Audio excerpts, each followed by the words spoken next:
এতদিনেও যা সম্ভব হয়নি সেই অসম্ভবকেই সম্ভব করে দেখালেন তিনি। শওকত মোল্লা তৃণমূলের ক্যানিং পূর্বের বিধায়ক।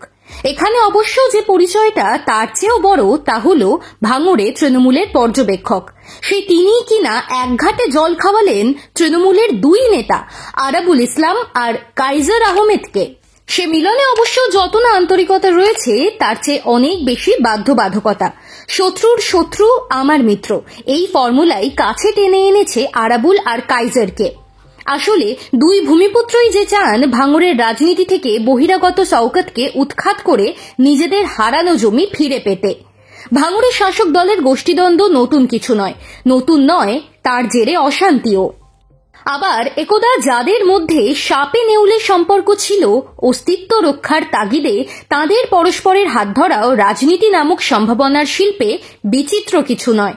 নীতিশ যদি লালুর ছাতায় আশ্রয় নিতে পারেন, বালাসাহেব ঠাকরের পুত্র যদি কংগ্রেসের সঙ্গে জুটি বেঁধে পাওয়ার প্লেতে ব্যাট করতে পারেন, বঙ্গ রাজনীতিতে যদি বামেরা ধরতে পারেন কংগ্রেসের হাত, তাহলে আরাবুল আর কাইজারই কেন পারবেন না?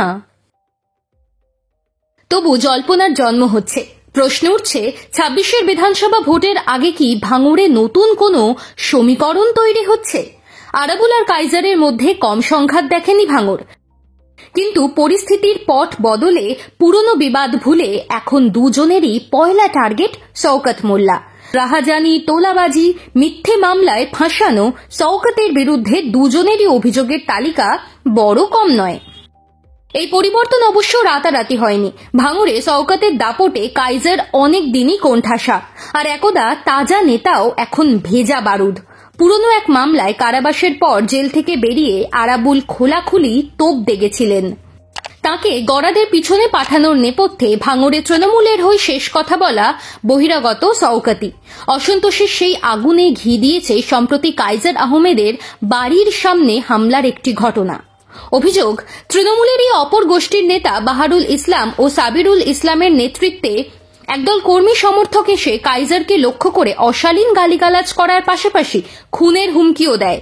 এই অশান্তি বোমাবাজির ঘটনায় শওকত মোল্লার দিকে আঙুল কাইজারের। এরপরই একদা প্রতিদ্বন্দ্বী কাইজার আরাবুল দুটিতে জুটিতে করেছেন সাংবাদিক বৈঠক। ব্লক সভাপতি কাইজার যখন তার অফিসে হামলার ভিডিও তুলে ধরে জুলুমবাজের অপসারণ চাইছেন, তখন সাসপেন্ডেড আরাবুল বলছেন ভাঙড়ে অরাজকতা চলছে, খুনের রাজনীতি করতে এসেছেন এক ব্যক্তি। গোটা ব্যাপারটাকে শওকত অবশ্য প্রকাশ্যে বিশেষ পাত্তা দিচ্ছেন না। বলছেন এই ব্যাপারে দলের শীর্ষ নেতৃত্বকে যা জানানোর তিনি জানাবেন। একসময় রাজনৈতিক শত্রু আরাবুলের ভূয়সী প্রশংসা করে কাইজার বলছেন, ভাঙড়ে আমরা আরাবুলদার হাত ধরে তৃণমূল করেছি।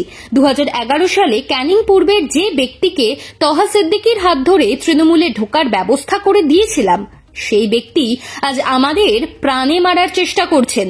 উনি কিভাবে শান্ত হবেন সেটা জানতে চাই। উনি তৃণমূলের লোককে মেরে বিরোধীদের জেল খাটিয়ে ভাঙড় বিধানসভা উপহার দিয়ে দলের কাছে ভালো সাজবেন, এটা হতে দেব না। ভাঙড়ের সাধারণ মানুষ ওর সাথে নেই। কয়েকজন চোর ছাড়া কোনো সাধারণ মানুষ শওকত মোল্লার সঙ্গে নেই। উনি শুধু রাজনীতি করেন, অন্য জায়গা থেকে ভাঙড়ে এসে শুধুই মানুষ ক্ষতি করছেন। আমাকেও খুন করতে চেয়েছিলেন। এই লোকটার বিরুদ্ধে আমাদের জিহাদ জারি থাকবে ২০২৬ পর্যন্ত। আবার আরাবুলের মন্তব্য, যিনি ভাঙড়ের দায়িত্বে আছেন বলে দাবি করছেন, তিনি একের পর এক অন্যায় করছেন। উনি ভাঙড়ের মাটি কামড়ে পড়ে আছেন কারণ এখানে মধুর হাঁড়ি আছে। উনি কতটা ভদ্রলোক সেসব এখানে বলবো না। আমরা চাই ভাঙড়ে শান্তি ফেরাতে এবং সাধারণ মানুষকে বাঁচাতে। ওই অবজারভার ভদ্রলোক এখান থেকে চলে যাক। ভাঙড়ের ভোট রাজনীতিতে উলটপুরানি বটে।